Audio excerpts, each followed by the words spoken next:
আসসালামু আলাইকুম, welcome back to my channel. আজকে আমি আপনাদের সাথে ভীষণ মজার এবং অনেক বেশি সহজ একটি ডেজার্ট রেসিপি আপনাদের সাথে শেয়ার করব, আর সেটা হলো মিল্ক পুডিং। খুবই সহজ তৈরি করা, আর খুব কম উপকরণে তৈরি করা হয়ে যাবে। আর গরমের দিনে যদি এরকম একটা রেসিপি থাকে তাহলে আর কি লাগে। তো চলুন কিভাবে তৈরি করতে হয় দেখিনি। আমি এখানে 1/4 কাপ দুধ নিয়েছি, রুম টেম্পারেচারে থাকা, আর এর ভিতরে দিয়ে দিচ্ছি 2 চা চামচের মতো আগার আগার পাউডার। এখন এই উপকরণটাকে আমি ভালোভাবে দুধের সাথে মিলিয়ে নিচ্ছি। তো ভালোভাবে মেশানো হয়ে গিয়েছে, তো এটা একটা আমি সাইডে রেখে দিব। এখন আমি চুলায় চলে এসেছি, চুলায় একটা প্যান বসিয়ে নিয়েছি, আর এর ভিতরে আমি দিয়ে দিচ্ছি 1.5 কাপ পরিমাণ দুধ।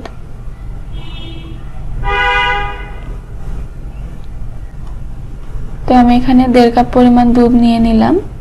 এর ভিতরে এখন দিয়ে দিচ্ছি 2টা এলাচ। আপনারা চাইলে এখানে ভ্যানিলা এসেন্স ব্যবহার করতে পারেন। তো দুধটা যখন এরকম ফুটতে শুরু করেছে, আমি একটু নাড়াচাড়া করে দিচ্ছি। এখন এর ভিতরে আমি দিয়ে দিচ্ছি চিনি, 1/4 কাপের মতো আমি চিনি দিয়ে দিলাম, তবে চিনিটা আপনাদের স্বাদ মতো দিবেন। এখন আমি নাড়াচাড়া করে আমি বলক তুলে নিব। তো বলক উঠিয়ে আমি কিছুটা ঘন করে নিয়েছি দুধটাকে, তাহলে পুডিংটা খেতে বেশি ভালো লাগবে। আর এর পর্যায়ে আমি দিয়ে দিচ্ছি আগার আগার আর দুধের মিশ্রণটা। তো এই মিশ্রণটা দেওয়ার পরে কিন্তু নাড়াচাড়া স্টপ রাখা যাবে না, অনবরত নাড়াচাড়া করে জাল করে নিতে হবে 3 থেকে 4 মিনিটের মতো। তো 3 থেকে 4 মিনিট হয়ে গিয়েছে, আর আমি এলাচ 2টাকে ফেলে দিয়েছি। আর এখন আমি দুধটা ঢেলে নিব। তো আমি যে বাটিতে পুডিংটা সেট করব সেই বাটিতে ঢেলে নিলাম। আপনারা আপনাদের ইচ্ছা মতো যে কোনো পাত্রে সেট করতে পারেন। এটাকে আমি ফ্রিজে রেখে দেব 30 মিনিটের জন্য। তো আমারটা সেট হয়ে গিয়েছে। এটা কিন্তু ফ্রিজ ছাড়া এমনিতেও সেট হয়ে যাবে যদি ঠান্ডা হয়ে যায়। দেখুন খুব সুন্দর সেট হয়েছে। আমি একটু নাড়াচাড়া করিয়ে নিলাম।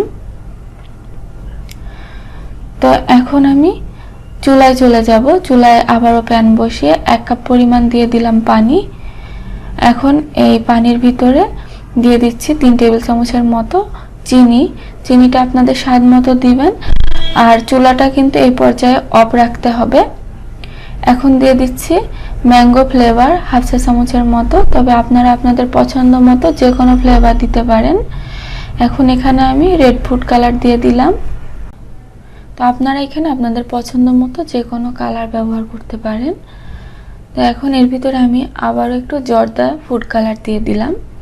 তো এটা একেবারে অপশনাল, আপনারা আপনাদের পছন্দ মতো যে কোনো একটা কালার ব্যবহার করতে পারেন। এখন আমি এর ভিতরে দিয়ে দিচ্ছি আগার আগার পাউডার 1 চা চামচের মতো।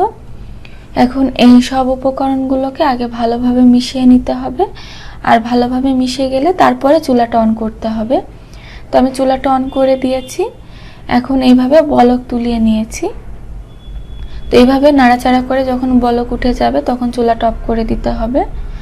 এবং আমি একটা কাপে ঢেলে নিয়েছি মিশ্রণটা, আর এরকম সরাসরি না ঢেলে আমি একটা চামচের সাহায্যে উপরে ঢেলে নিচ্ছি। এখন এই পাশ থেকে একটু উঁচু করে ও পাশ থেকে একটু উঁচু করে দিচ্ছি, তাহলে নিচ পর্যন্ত মিশ্রণটা পৌঁছিয়ে যাবে।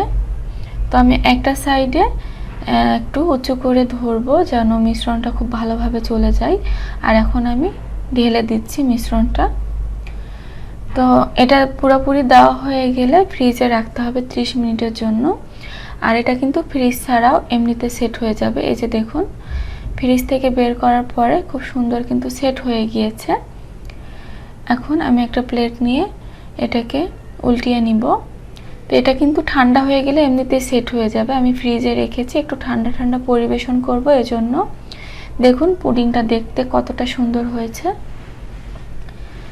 এখন আমি আপনাদেরকে কেটে দেখিয়ে দিচ্ছি যেটা কতটা পারফেক্ট হয়েছে আর দেখতে কতটা লোভনীয়। তো বাসায় অবশ্যই তৈরি করে দেখবেন, খুবই সহজ, ছোট থেকে বড় সবাই অনেক পছন্দ করবে। আসছে রমজানের ইফতারেও কিন্তু আপনারা বাসায় ট্রাই করতে পারেন, খেতে ভীষণ ভালো লাগে। আমার আজকের রেসিপি আপনাদের কাছে কেমন লাগলো কমেন্ট করে জানাবেন। আজকে আমি এখানে বিদায় নিচ্ছি। আল্লাহ হাফেজ।